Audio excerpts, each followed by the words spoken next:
to start on time, but I know, like I said, we are a little farther away from some people. But so this is just an educational seminar about Medicare. My name is David Goldrup. This is Tyler McKelway. I have been in the insurance industry for about 25 years. Tyler's been coming up over the last couple of years, learning the ways. Tyler's my nephew, just in full disclosure, so everybody kind of knows who we are. So if we pick on each other, it's not me picking on just a regular employee, I'm picking on my nephew more than anything else. So as we go through this, I'd like to let everybody know, first of all, thanks for Cape Fear Vineyard Winery for having us here. The one thing that I like everybody to know is as you walked in, you realize there's no sign-in sheets, so we don't have any way to contact you after the fact. This is strictly an educational seminar. So there's nothing here that's going to be involved in Blue Cross Blue Shield, Mutual of Omaha, anything like that. This has been completely approved by Medicare. So I sent it off to Medicare to get all the slides approved and get everything done the way it's supposed to be done. So it's to help you get from before age 65 to after age 65. So as we work our way through this, you're going to see that it's strictly set up to get you from age 64 to through the process of, as you all have realized now, becoming famous. So when you turn 65, everybody in the world wants to contact you, and you stack up about that much paper in regards to turning age 65. We're going to hopefully be able to wean some of that out for you, and you can go home and throw away a whole bunch of paper when you're done with this seminar, because it's going to guide you through that process. It is, again, there's no way for us to contact you, so we're not going to reach out to you after the fact. This is to help you get to that point. If you use us as your agent to get you through this process, that's wonderful. If you don't use us as your agent, that's okay too. This was designed to help you. So again, if you use us, wonderful, we appreciate that, but if you don't, that's okay also. You're gonna see as we go through, everything is in here. So it's gonna help you get through that process of the pre-enrollment, the Medicare process, what you have to do, what you can do, what your guidelines are, how not to be penalized. All of that is built into this program. So all we're going to do is start our way in. You can certainly ask questions as we're going along. The platform is laid out like that. The Tipsy Toad is open till at least 7, and then you all found your way here. So please come back. It's a beautiful venue. There's a lot here to see between the cabins and the spa and everything else that this wonderful platform has to offer. So if you come back after the fact, that would be a nice thing too, because it is just a local location that we love to support and be able to use. So we're gonna work our way through this just one step at a time. So the first thing that we like to tell everybody, again, this is just a Medicare 101. So it really just gets you started, gets you into the process, gets you through the first, second, third stages of this as we're going through. So we're going to work our way through all of these processes, the Medicare, the enrollment, the prescription drugs, what happens after you enroll. So we're going to start at the very basics of this program. So when you go into the Medicare program, Medicare is broken up into two parts, Medicare Part A and Medicare Part B.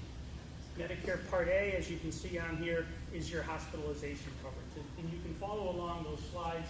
I printed those myself, so they should be pretty accurate, I hope, unless I messed it up, which is possible. But as we work our way through this, you should be able to just flip through the screens if you can't see the screen up here. Medicare Part A is your hospitalization coverage. So everything to do with the facility that you go into, be it the room, the oxygen machine, whatever that facility is going to build through, that's going to go through Medicare Part A. Medicare Part B is the doctor's side. So when you're under 65, you're used to having one card that kind of does everything for you. It's not broken up into different parts. Medicare is broken up into basically an alphabet soup. Part A, Part B, Part C, Part D, all these different parts. So we're going to hopefully make that a little clearer for you as we work our way through. I'm not in your way, are you sure? Yeah. Okay, perfect. So basically what we've done in this whole thing to make it simple for your side is we've put a big circle around this program. So you can see if we put a big circle around Medicare, Medicare covers about 80% of what goes wrong. So that red, white, and blue part, some of you may have it already, some of you may not have it yet. We're going to cross that bridge as we continue to work together. But that's going to cover about 80% of what goes wrong. So the piece that you want to use the most is obviously the Medicare Part B. Nobody wants to be in the hospital, so hopefully you don't use the Part A very often. Most of what you're going to see is the Medicare Part B side being used, which is the doctor's side. Any specialist that you go to, any physical therapy that you go to, all of that is going to get billed through Medicare Part B. Any questions, again, just ask as we're moving along. So if you're in this process at this point and you're approaching the Medicare age, there's a couple things that are going to happen. One, if you're drawing your Social Security, so there's a little cheat sheet that's included in the information that's in front of you. It's the colored sheet that's blue and yellow. That has two different sides to it. So one side is if you're drawing your Social Security, and the other side is if you're not drawing your Social Security. So let's cover that. So as you're coming into the Medicare program, there's two things that are going to happen. One is you're going to get your Medicare card in the mail, and magically you're going to think, oh my God, I don't know how I got that. What that means is you've already signed up for Social Security. So when you sign up for Social Security, they automatically enroll you into the Medicare program also. So you get your card about 3 to 4 months before you turn age 65. It comes in the mail and you don't really know why. That's why. They didn't just magically show up. They did that for you when you signed up for Social Security. If you're not signed up for Social Security yet, then we have to be proactive to do that process. Proactive in that we can help you actually enroll into the Medicare program. So if you're not drawing your Social Security about 3 to 4 months before you turn age 65, we go out through the SSA.gov website and we enroll in Medicare Part A and Medicare Part B. So that's the two different ways that has to happen. The second part, we're there to help you. So if you go out to the SSA website, and you can actually do it as it says it right here, if you go out through the Social Security website, you can enroll yourself. If you have any problems with that or it doesn't work for whatever reason, you can certainly call Social Security, and that number's on there also, 1-800-772-1213, or you can pick up the phone and you can call either Tyler or myself. We'll walk you through the process. There's no cost for doing that, so even if you don't do anything else from this seminar other than call us and say, hey, help me get to the Medicare program, we're there to help you do that. So we'll walk you through that. We've both done it so many times that we can do it in our sleep, so you can call us at any time. We can be driving down the road and still walk you through the process of getting to the Medicare program. So we'll get you into that process. Once you do that, about 3 weeks later, maybe a month later, the government's running a little slower, you're actually going to receive your Medicare card in the mail.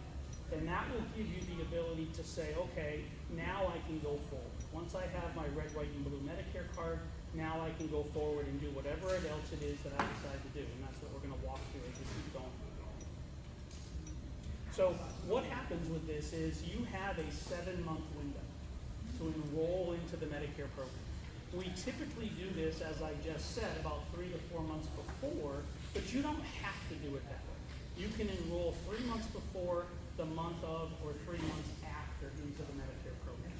Most people want it to kick in when they turn 65, because that way at that point their health insurance is also kicking in at age 65, because if you have an under 65 Affordable Care Act plan, it doesn't coordinate with Medicare. So you have to go on to the Medicare program when you turn 65.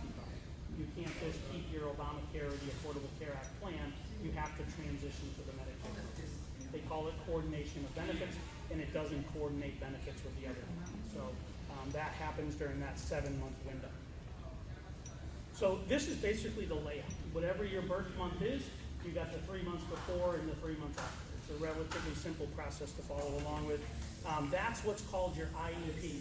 So one of the things that we're going to learn together tonight is the government loves acronyms. So the IEP is the initial enrollment period. That's the time that you turn 65.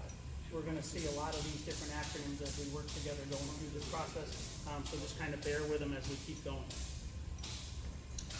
The other way that you can get to Medicare is if you work past age 65. So I'm going to explain one of them because we run into this quite frequently now. So you turn age 65, you're still employed, and you're not ready to retire. If you do that, what you're going to do is, as long as you don't have an MSA or an HSA, we'll get into that a little bit more later on as we talk together. But as long as you don't have either one of those from your employer, then you're actually going to take Medicare Part A. You're going to postpone Part B. So this is only for the people that are still working and are going to work past 65. And they're going to stay on their employer's plan. When they do that, they're going to take Part A because it's going to help you with your hospitalization side. So it'll help you with your deductibles that you have on that group plan. Medicare Part B is the one you have to pay for, and it will be useless to you once you're on the group plan, past age 65. So you don't want to take the one that you have to pay for. You're going to postpone Medicare Part A and keep just Medicare Part A. Postpone Medicare Part B and keep Medicare Part A. Again, that's only for the people that are going to work past age 65. When you decide to retire, you get to 67, 68, whatever it happens to be, and you just say, okay, now I'm done working, I'm going to retire. That's when you activate Medicare Part B, and we'll walk through that process with you at that time. There's a form that you get from your employer. That employer form we send up to the Medicare website, and what that does is it makes it so that you're not penalized. A lot of people are worried about, I'm going to get penalized if I don't take Medicare Part B. As long as you have a group plan, there's no penalty involved in that process. So that's the thing we have to keep in mind. That group plan triggers the ability for you to postpone your Medicare Part B and then not have any form of a penalty whatsoever. Again, ask questions as we're going along, that's not a problem whatsoever. So, like the dog in the picture, please wait for your Medicare card. If you don't have your Medicare card yet, please don't enroll with somebody. Don't take a phone call that somebody says you need to do it today because you're going to save 38 cents. None of that is true. All that is a high-pressure salesperson trying to be a high-pressure salesperson. So please don't give them that satisfaction. The reason I go into that much detail is because if you don't have your Medicare card, the red, white, and blue cards, or the folks that don't have it yet, it's a red, white, and blue card, and it will say that your Medicare starts the first day of the month you turn 65. So for example, you turn 65 in the month of June, other than June 1st, your Medicare is going to start as of June 1st. Your Medicare card will have Part A with a 6/1/2026 effective date, Medicare Part B, 6/1/2026, and your MDI number. That's your Medicare identification number. That Medicare identification number is what you need to do everything else that you want to do in conjunction with Medicare. If you don't have that red, white, and blue card, and somebody convinces you to do something today because you're going to save 38 cents, that person is then going to take an application from you and submit it to an insurance company. You're going to get your Medicare card. You're going to call that person and say, I need to now give you my Medicare card. That person is going to take that number and send it to another person through the computer that works at the insurance company. What are we creating here? A chain of errors. That's all we've done. So by doing it without having your Medicare card, you're creating a follow-up process that's not necessary. So again, stressed it heavily, please don't do that. Just wait until you get the red, white, and blue Medicare card. You'll have plenty of time to do everything you need to do. You don't need to do it today. Just take your time and you'll methodically be able to work through that process. And we're there to help you through that whole thing. So again, like the dog in the picture, wait for the process. So what happens when I get this now? So I've done this process, I've enrolled in Medicare, I've got my red, white, and blue cards. Your Medicare Part A is free. So because you worked 40 quarters throughout your life, or you were married to someone that worked 40 quarters throughout your life, your Medicare Part A is free. If that's not the case, that's an exception. We can talk about that outside. Most people are not in that scenario where they have a Part A premium because they've worked 40 quarters, have been married to someone that worked 40 quarters. The other side of this is Medicare Part B. So Medicare Part B does have a premium. So your doctor's side is going to have a premium of, and you can see here, it's going to have a premium of $202.90. As long as you were not in your life what's called a high income earner. So we're going to go over what's called an Irma. Irma was not a great hurricane for us. Irma is not your friend when you turn age 65 either. So what we're going to do is we're going to look at this, but right now all we've done is A is free, B is $202.90. They're going to take that $202.90 directly out of your Social Security. So if you're drawing your Social Security, they'll take the $202.90 out. If you're not drawing your Social Security, then you'll have to pay that premium. And they'll bill you on a quarterly basis. You can now actually go out, once you get the first bill, you can now actually go out and set it up on a monthly bank draft also. So that's a little bit more involved, but it saves you writing out a check for $607 or $608 for it. Obviously, the drawing of Social Security is the easiest way. You folks can sit anywhere you like. There's no, like I said, there's no sign-in sheets to anything, so have a seat, and then Deshaun will actually be here to help you in a minute. So we're going to get the food out to you as quickly as we can. So that's the standard premium, $202.90. What we're going to do now is we're going to move into the next factor of this. So nobody has to tell me. It's not something that's important to any of us at this point. But if you see here on this chart, if your income as a single person is above $109,000 a year, then you're not going to pay the standard $202.90. You're going to move down the chart. If you're between 109 and 137, you're going to have a penalty that's on this chart. The same thing happens for a married couple. So if your married couple is in this column here, anything above 218, you're going to have an IRMA also. Now keep in mind, if your income was above that because you were working, we can appeal that IRMA. So please don't just pay the penalty. Talk to one of us about how we can get around that penalty. Because we can send in form SSA 44. That's the appeal form for your income being above the number. I've now stopped working, so therefore going forward, my income is going to be less. Or it's above 109, and you say, okay, now as a single person, my income is going to be less than that, and I don't want to pay that penalty. What you're basically doing is you're saying to the government that, yes, you're right, I did actually have an income above that. What my argument is, I'm no longer working, so now I'm not going to have that same income. So as long as you can prove that, then that will draw down that IRMA and make that IRMA go away. So again, please don't just pay the IRMA without asking questions about it, because we can help you through that process to get rid of it if you can. Now, you sold a house in New Jersey and you made $600,000 on it, and that's what caused your problem. Can't help. It is what it is at that point. You're going to have to pay the penalty for the 2 years, and that's what they looked at. So they looked back at over a 2-year window. They're going to go back over the last 2 years, and if it happened in this year, it's going to come back to haunt you for the next 2 years. So it's a 2-year window that we can't get around. Yeah. And the way you're going to know if you have an IRMA is you're going to get a letter in the mail when you actually go on to the Medicare Part B program. You're going to get a letter in the mail that tells you your premium. The first letter that you're going to get is $202.90. And you're going to think, okay, I thought I had an IRMA, but I don't have one. 7 to 10 days later, you're going to get a second letter that says, we spoke to the IRS, and you're a high income earner, and therefore your penalty is this. When you get that second letter, that's the point to reach out to us and say, oh, you know, we need to figure out if we can get you out of that situation or not get you out of that situation one way or the other. But again, all of that is free. We'll walk you through it. So once you get this, so now what we're going to do is we're going to start moving into your options. So once you get this program and you get your Medicare Part A and your Medicare Part B card, you can see that basically what they've done is they've taken that first page that we started on and they put it right there. So that's the 80% that we were talking about earlier, the Medicare Part A and the Medicare Part B, and they've also put it over here on this. When we look at this, there's 2 different columns there. The 2 different columns are, one on the left-hand side of this screen is called Original Medicare. So on the left-hand side of this screen, you take Original Medicare, so you take your red, white, and blue card, and then as you come down to this column, you can see I've got my red, white, and blue card. I put together with that a supplemental or a Medigap policy. What's that going to do for you? It's going to pick up the other 20% that Medicare doesn't pay. So you're going to have something to fill in the gaps of Medicare. That's the way to think of that. It fills in whatever Medicare doesn't pay.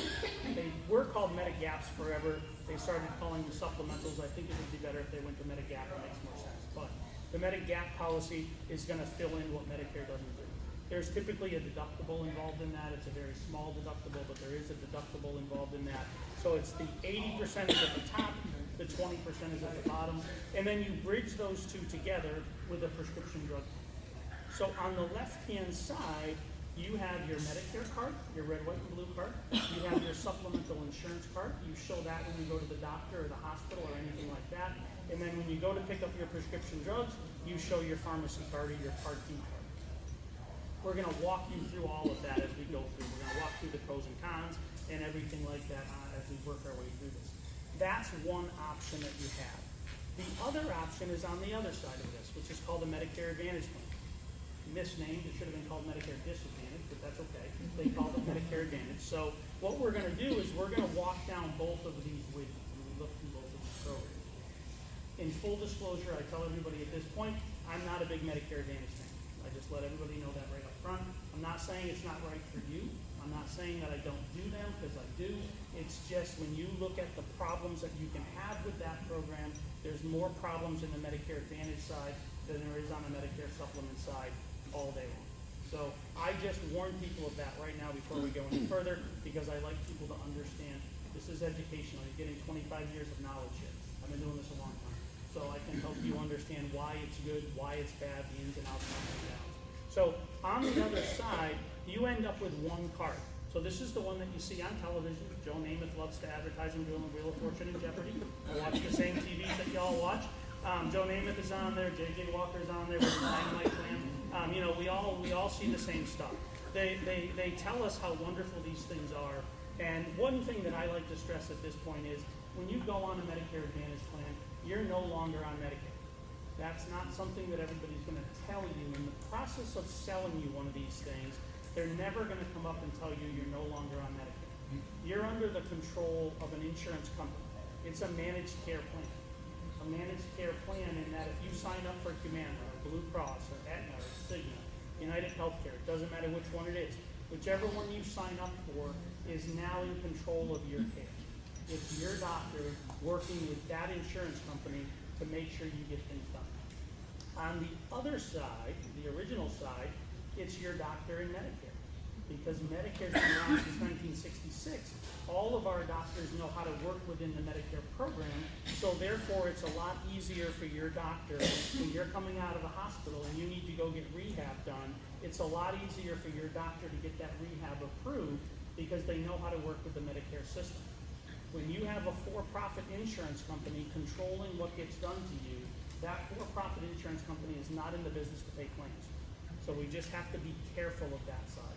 And I'm going to warn you of the pitfalls as we work our way through this, of the pros and cons of both sides. I have a question. Go ahead. Sorry. No problem. That's what we're here for. I did speak with my dentist, and they said that they do not accept Medicare. Okay. Are they talking about the first option? Or are they talking about the second option, or is it both? Yeah. So Medicare actually doesn't offer dental and vision built into the plan.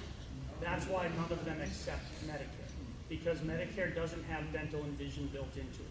That's an ancillary product that you would go out and buy in the column on the left. We can talk about that as we work our way through this. On the right-hand side, the reason they want to see United Healthcare or they want to see Humana or Aetna or Blue Cross is on the right-hand side, that dental and vision they're built into Medicare Advantage plans.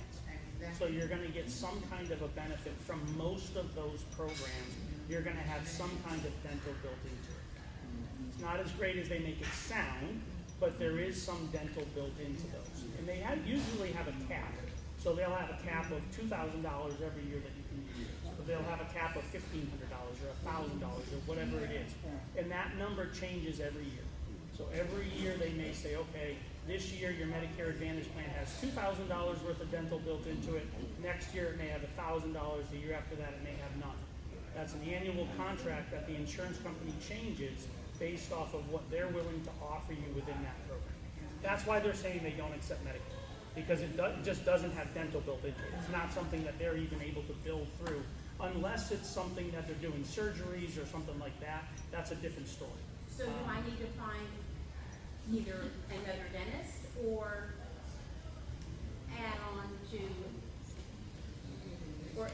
the Medicare A, or that first option? Yeah, so if you're going down the column on the left, then you would add on to that. Now, I'll go a little bit of detail of that, and then just to help you look at it. So I'm not a big dental insurance fan either. So dental insurance is not a great product for you.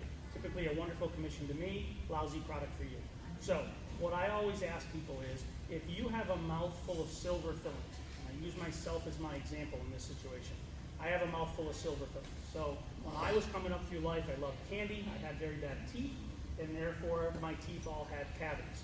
What did they do back in the 70s and 80s?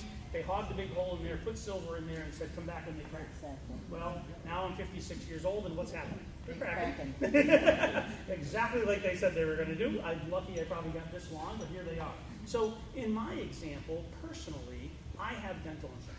I have dental insurance because I'm getting crowns. I'm getting the things that need an additional cost, and I have those things to be able to have dental insurance.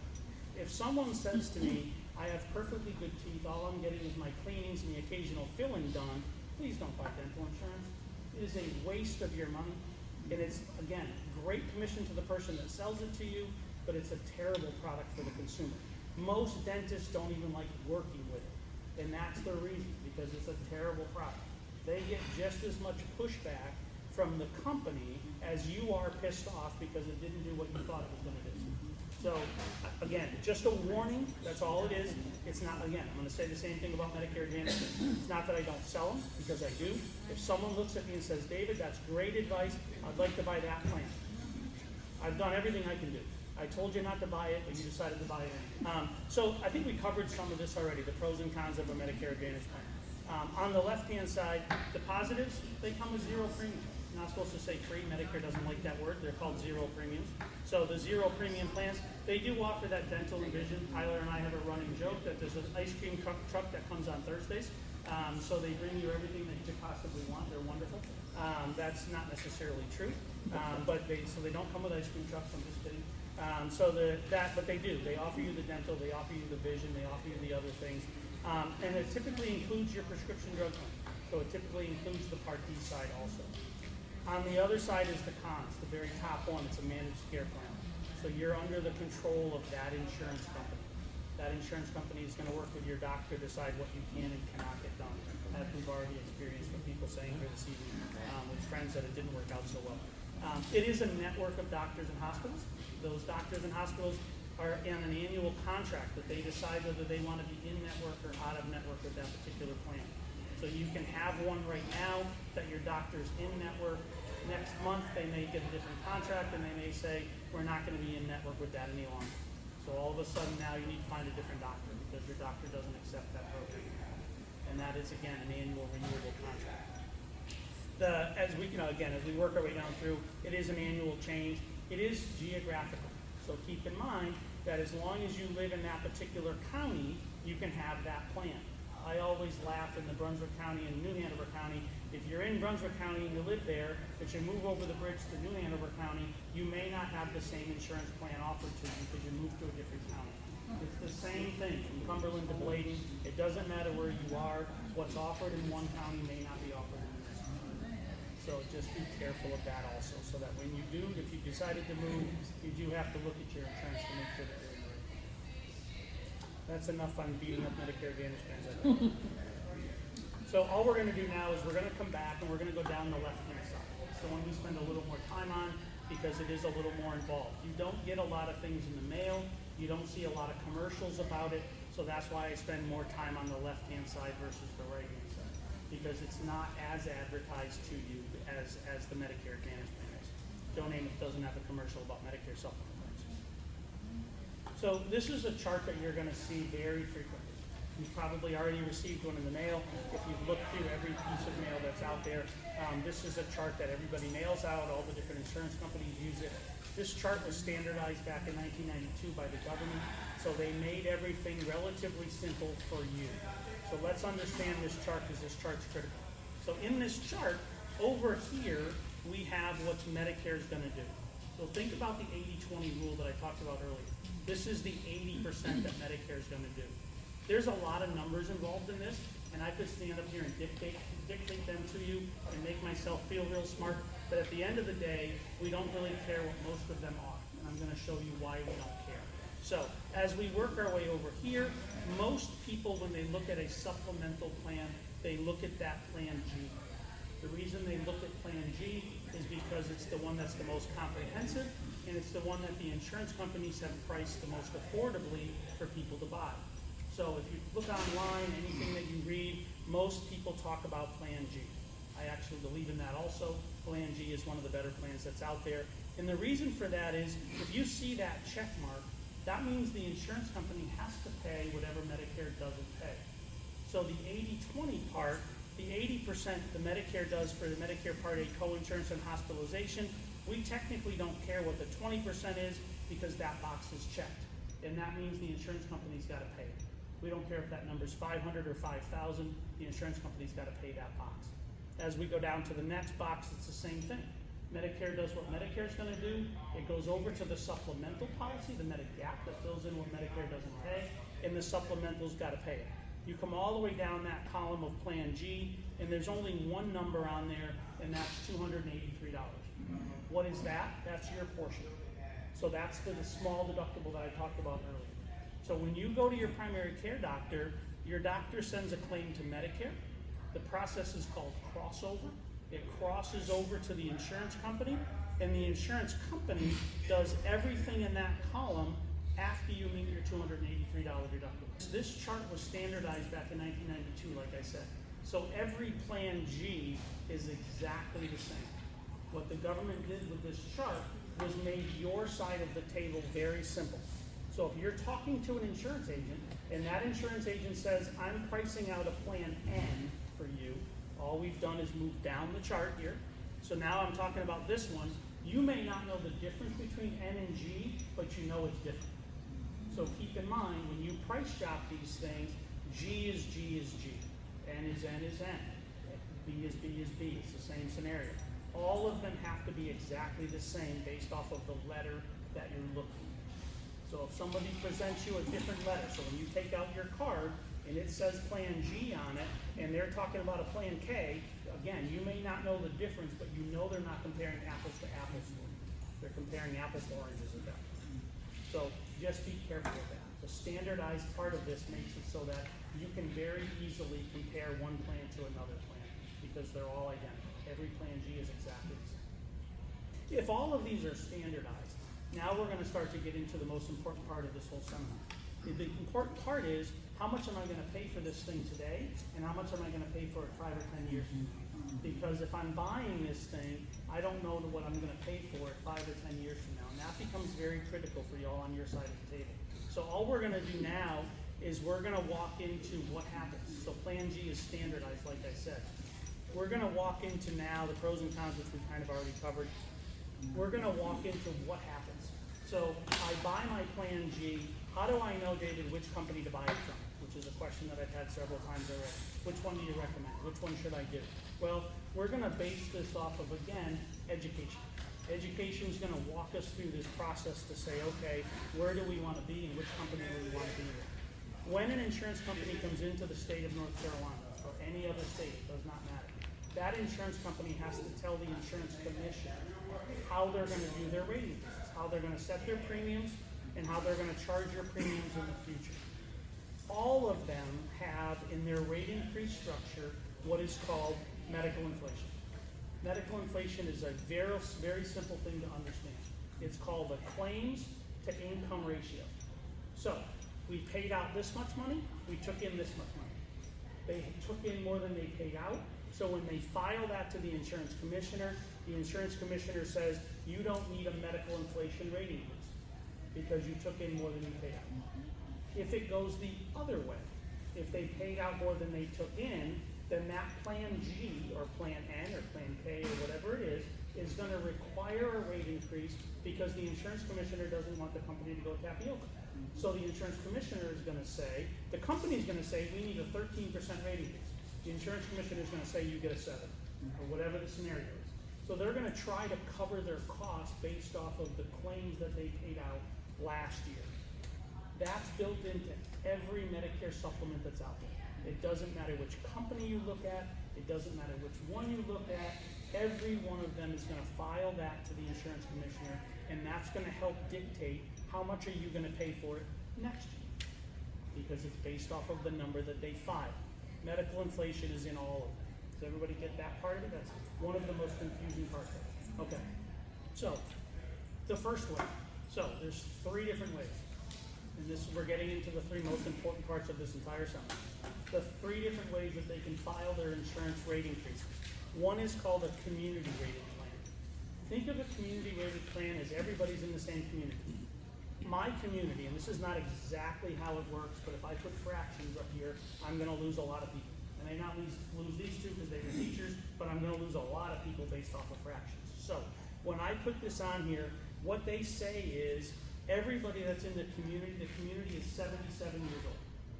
So the community of 77 years old, if they came to you at age 65 and said you have to pay the rate of a 77-year-old for your Medicare supplement plan at age 65, no one's gonna buy that policy. Why would I wanna pay a 77-year-old rate when I'm 65? So what a community-rated plan does is they give you a discount off of that number. That discount, as you can see here, and this is just an example, again, it's not exactly how it works, but they give you a discount of 36%. That 36% is taken off of the age 77-year-old rate. That's down to age 65 when you go to buy it. So 77 minus 65 is 12. 36% divided by 12 years gives you 3%. So on a community-rated Plan G, your rate increase every year is going to be 3%, the discount going away, plus medical inflation. That's the most confusing one. So if I don't lose anybody on this one, the rest of this is going to be a lot easier. So when you turn 66, what's your rate increase going to be? 3% plus medical inflation. When you turn 67, 3% plus medical inflation. When you turn 77, the discount has been taken away. It's medical inflation only going forward from there. Do you have a question? Okay. So that's the hardest one to understand. That's the second best way for the consumer in the state of North Carolina. The second best way anyway. The community rated plan. Now we're going to go to the next one. Anybody have any questions on that one? Now we're going to go to the next one. This is the worst one for you. So you want to put a big X through this page. The reason for that is because it's called an attained age rated policy. An attained age rated policy says if you buy it at age 65, the moment you attain a new age, you turn 66, happy birthday as it says, you're going to get a rate increase because you got a year older, plus medical inflation.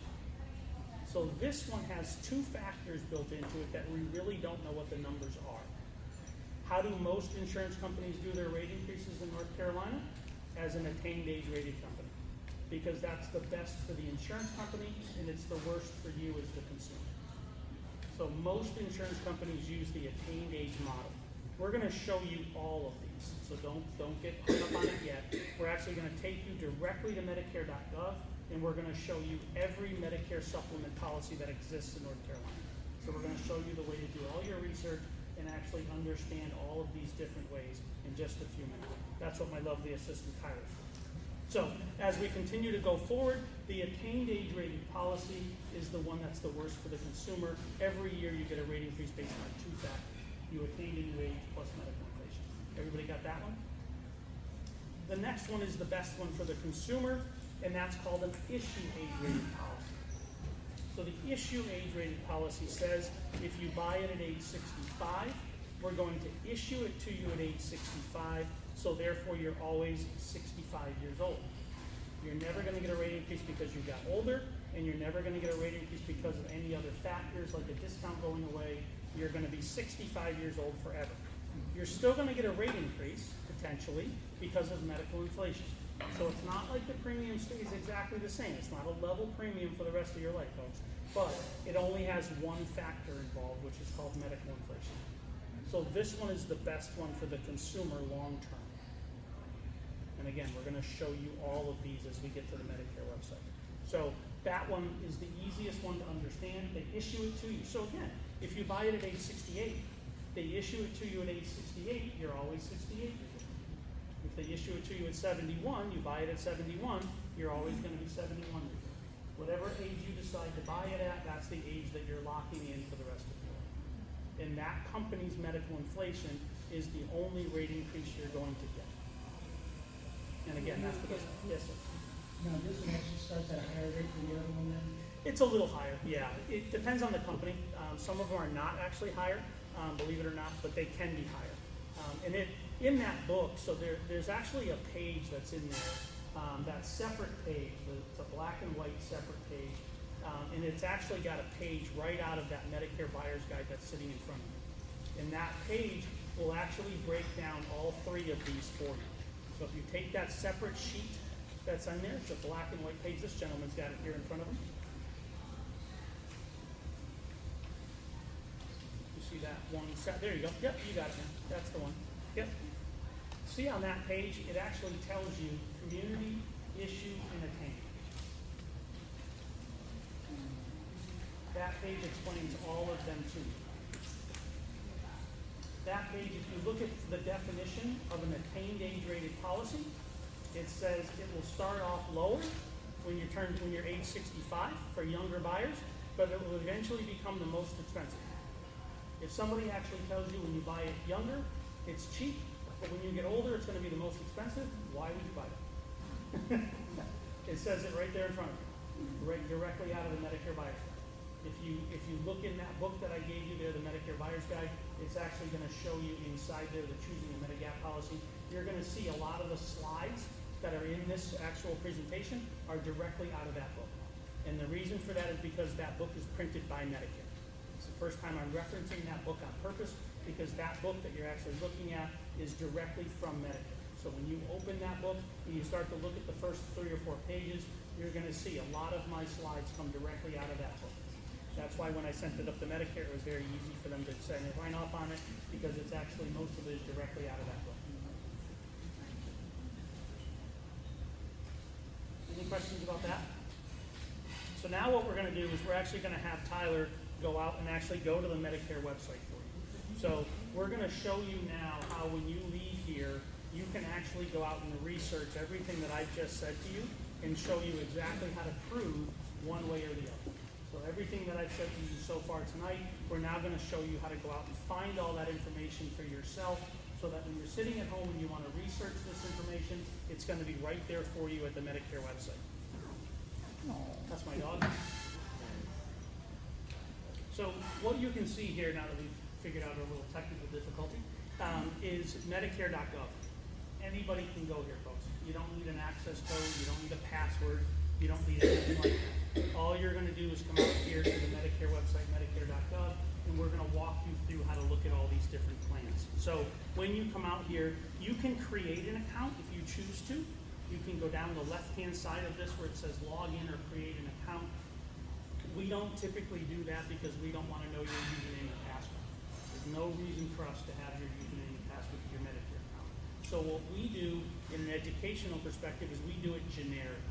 So all we're going to do is click on where it says Find Plans Now.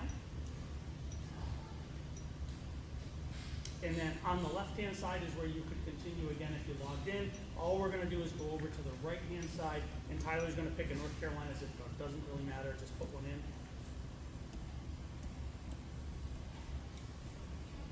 And then he's going to pick which county he wants, and then next.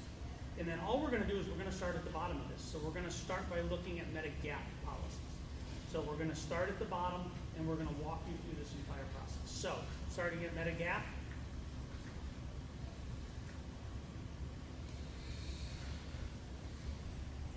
And now what it's going to do is it's going to go out, and on that page that we had with the chart that showed you Plan A, Plan B, Plan G, Plan K, Plan L, it's going to bring all of them up for us right below here.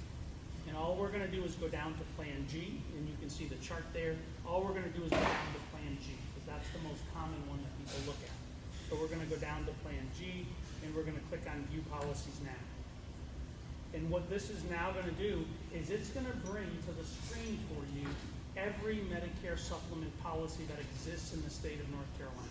So we're not hiding anything. You can put in a zip code in Missouri, you can put in a zip code in North Carolina, South Carolina, it doesn't matter. Wherever you put the zip code in, it's going to pull up every plan that's available in that state. And it's going to show you how those companies do what? Charge your premiums. So over there on the right-hand side, right now it's sorted by lowest to highest. So that's the lowest premium you can possibly pay all the way to the highest premium you can possibly pay. But what we want to know is, how does that company do a rate increase? We don't necessarily want to buy the cheapest one, because that may not be the best one long term. We want to know, is that company an attained age-rated product, because we don't want an attained age-rated product. we want either an issue age-rated product or a community-rated product, because that's in your best interest long-term. So all Tyler's gonna do is check that and put it in there under how they do their rate increases. And now it's gonna reprice everything based off of the alphabet. The alphabet, and then on the right-hand side, you can see where it actually says attained age. So now what it's done is it's put all of these in there so that you can shop them based on the structure of the company. How does that company set your premiums? Now you know. It's an attained age rating. So we don't want attained age, but Aetna Health Insurance Company is an attained age rating. If he goes down to the next one, if all we're gonna do is scroll down, you can see Aflac, attained age rating. If we keep going down through American Benefits, we don't have to practice the alphabet together, but we can slow down by some of these. Bankers Life and Casualty is one you're gonna see a lot because they knock on doors and they come out and talk to you on a regular basis, even though you may not want them to talk to you. That's one that you're gonna see a lot. That's an attained age rated product. Blue Cross Blue Shield, that's an attained age rated product. So as we continue down through, we're gonna get down to the bottom of the alphabet, and you can see all these different companies. If Tyler slows down a little bit as we're going, all of these are attained age rated. So nothing's changed in that column for us. They're all attained age rated. You said that this is the one that we built. That's right, exactly. That's not in your best interest long term.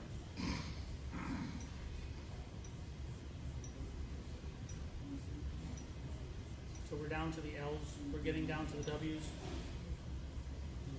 You can see all those companies all the way down to the W's, all of them over here have attained age rating. If we continue to scroll down, we're gonna cross over, now we're into, and I did that too, didn't I? Mhm. I didn't realize I did that, I hit the button. Now we're gonna cross over to the community rating. Community rated is the second best way in the state of North Carolina. So the community rated is United Healthcare. The United Healthcare, the one that's standing there right now, the United Healthcare Insurance Company of America is the one that you would look at if you're looking at a United Healthcare policy or a community rated policy. It is associated with AARP, so you do have to be an AARP member when you actually sign up for that.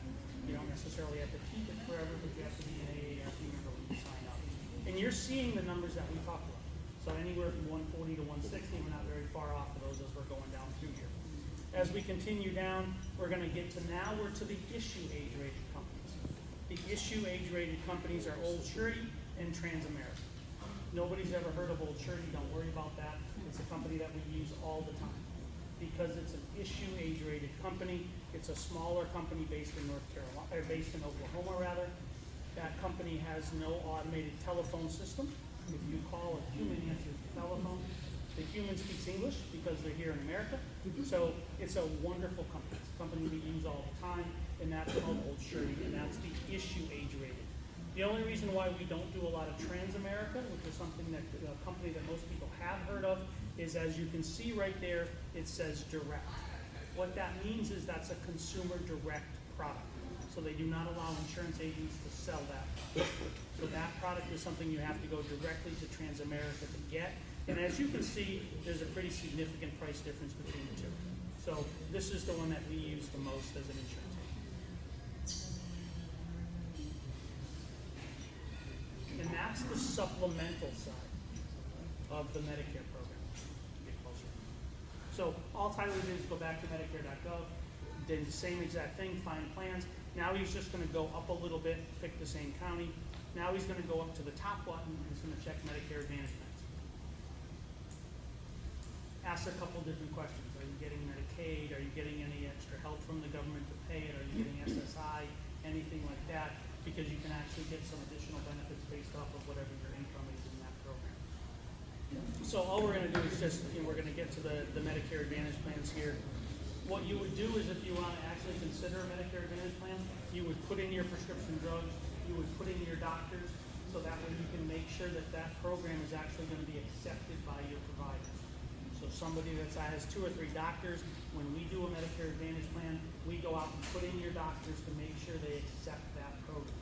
So you want to make sure going in that your primary care doctor is going to be accepted. You want to make sure your arthritis doctor is going to be accepted, your cardiologist is going to be accepted. You wanna make sure they're in the program, before we actually go forward from there. And that's one of the steps that you should go through. And you can do that right out here. You can put it in. We're just gonna skip it for tonight, just for sake of discussion. We're just gonna go to the end. And now, what it's gonna do is it's gonna bring up every Medicare Advantage plan. So again, just like we showed you how to get to every Medicare supplement policy, we're now gonna show you how to get to every Medicare Advantage plan. Every Medicare Advantage plan that's available in the state is right through here. The only thing that we would do, and I'm gonna hone in on just one thing, these all offer prescription drug benefits attached to it. I'm gonna show just for this gentleman, just real quick. Tyler, if you do the ones that do not have prescription drugs attached to it. Did you change it from drug coverage to non-drug coverage? So these are the ones that actually a veteran would look at, because you're getting your actual prescription drugs through the VA. So you'll find that the benefits within these are better than the benefits that are in the other plans, because they don't have the prescription drugs built into them, because you're getting all those. So that's where we would go to go over all the different Medicare Advantage plans that you might want to consider. And this brings up every one of them. So it does not matter which company, it does not matter, we're not honing in on a particular plan or a particular company. This illustrates every one of them that's available. And then all I do, the way I do this process is I set up an Excel spreadsheet. And I've got an Excel spreadsheet for every county that I work in. So that Excel spreadsheet shows us every Medicare Advantage plan that's in that county. It shows you the benefits of last year's plan, and it shows you the benefits of this year's plan. So that way you can actually see what changed within that plan, and you know exactly what the difference is from one year to the next. And that helps you understand, last year the maximum amount of pocket was $3,500, now the maximum amount of pocket is $6,500. You need to know those numbers, and we need to just make sure that we help you through that process. And I just do it on an Excel spreadsheet because it's easy to understand. It's all color-coded and pretty and all that other stuff. So that's every one of the Medicare Advantage plans. Again, we can come out here and put everything in. The other part that we're gonna do is now we're gonna go back and we're actually gonna go to the Medicare Part D plans. It's the only thing we haven't covered so far is the prescription drug plans. So now we're gonna go back and we're actually gonna look at the prescription drug plans. So if we go back to that original screen, we're actually gonna show you now, we're just gonna go to the one in the middle. We're gonna go to the Part D. Same questions if you're getting SSI or something like that, or disability income, all that's gonna be in there. We do wanna compare all the different plans. And now we're just gonna put in a couple of medications. Tyler's gonna pick a few, and we're gonna put in just as an example of how this program is gonna function and what's gonna happen within the Part D world. So when we look at these are made of 4 different numbers. The first 3 I really don't care about. All I'm gonna focus on is the last one. But I'm gonna educate you about all of them so that you don't make a bad decision. So, what makes up the Medicare Part D programs? First of all, premium. How much am I gonna pay for the insurance plan? Second, the deductible if there is one. Third, the cost of your medications within the plan. And the fourth, the total that's gonna come out of your pocket on an annual basis. That's all I care about. If you're gonna spend $6, it doesn't matter if it's 3 and 3, 4 and 2, or 5 and 1, you spent $6. So when we look at this, historically, you've bought insurance based off of premium and deductible. We want to throw that away right now, because that can come back to burn you. So all we're gonna do is come out here now and look at this. We're gonna pick a pharmacy. You can put in up to 5 or 6 of them in this particular program. We're gonna pick a couple of different ones.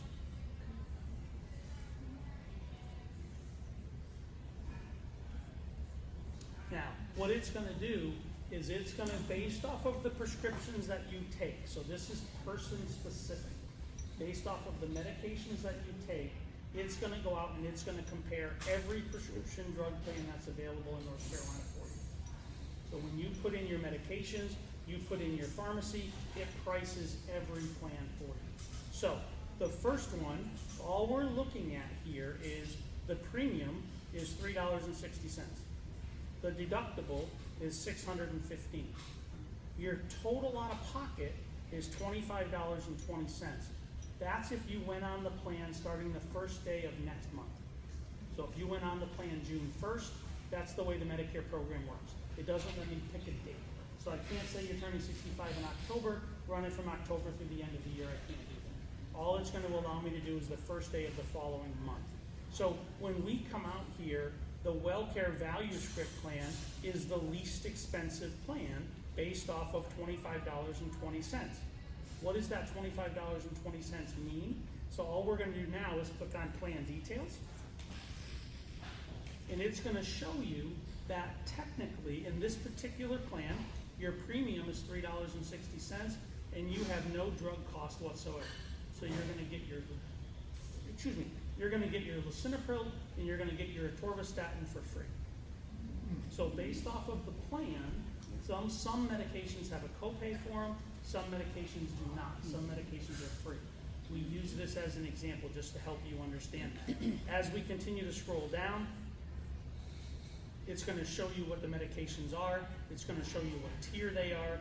It's going to show you here that, okay, which pharmacy do I want to go to? Well, Walmart is a in-network pharmacy. CVS is a preferred pharmacy. The preferred pharmacy is going to have a better cost for your medications than an in-network pharmacy. We don't want to go to Cape Fear Clinic because that's out of network completely. So we don't want to use our prescription drug plan there because we're going to pay for whatever the cost is. They don't accept that program. So your pharmacy is going to matter based off of where you go. And we're going to help you through that every year. So every year we help you make sure you're in the right prescription drug plan for the next year. Why is that? Because not only does this plan change, the relationship between this plan and that pharmacy changes. And what else changes? The most important part of this is you. Your prescription drug list changes. You're not necessarily going to be on atorvastatin and lisinopril for the rest of your life. You may go on a different medication. You may go on an expensive medication. We need to make sure you're in the right plan from one year to the next. And we reach out to you every year to make sure that's the right scenario. We reach out to you in the month of October. So all of this is done during what's called the AEP, coming back to that acronym scenario, the annual election period. The annual election period starts October 15th and runs through December 7th. That gives you the ability during that time to go out and look at the different plans and figure out which ones are going to cover your medications for the following year the best. And we do all that for you. The concept behind that is it's your responsibility to look up your medications. If we're your agent, we took that on as it's our responsibility to make sure you're in the right spot for the fall. There's no motivation on any of these things. All of these are non-commissionable now. So there's no motivation for us to say you should go to this particular plan or that particular plan.